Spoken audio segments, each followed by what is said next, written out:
Thank you so much again for being here. After the Franck, we have a reception downstairs, so please join us at the end of the concert. And now Victor will say a few words about the piece you're about to hear. Maybe I'll stay right here.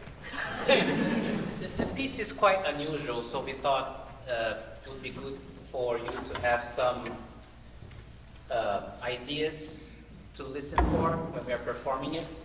The piece, this piano quintet, was composed in 1879. 1881. Yeah. Sorry. Published 1881.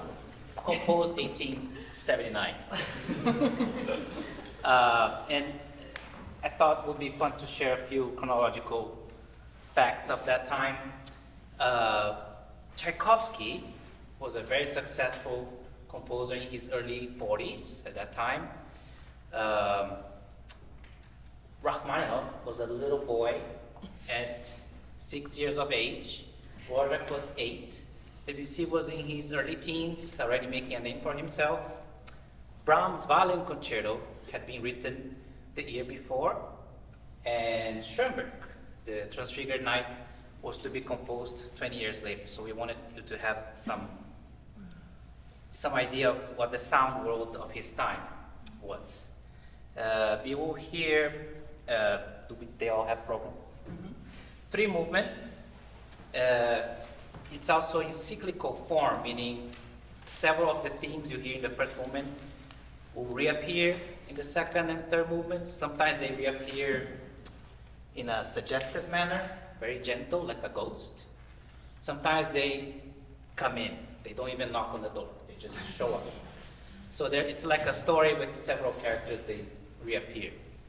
The sound scope of the piece is of symphonic proportions.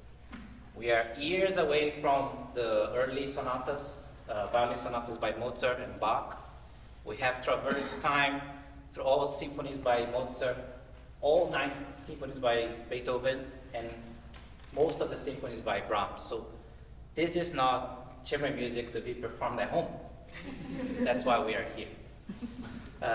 Speaking of symphonic proportions, you will hear a lot of contrasting sound. They start with this very commanding theme, very imposing, in contrast to how I will come in, very longing, gentle, lonely. So throughout the piece, you will hear this, all 5 of us playing together, and sometimes just 2 people or 1 person playing. So it's a lot of contrasting that way. He also does contrast by mood. You could say that the piece has huge, epic mood swings.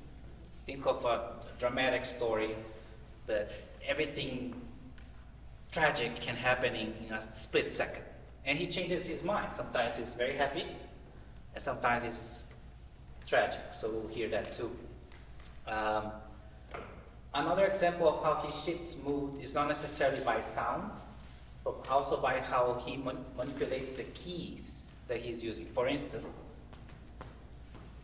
if there's anyone studying harmony here, we have the D major, G flat major chord. It should behave very nicely, but Franck does this to it.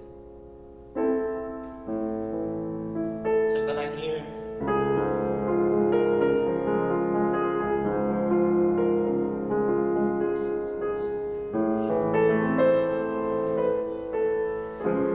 So he makes this tonality, happy tonality, go through some uneasy, dark moment, which we think is reflective of the anxieties of the time.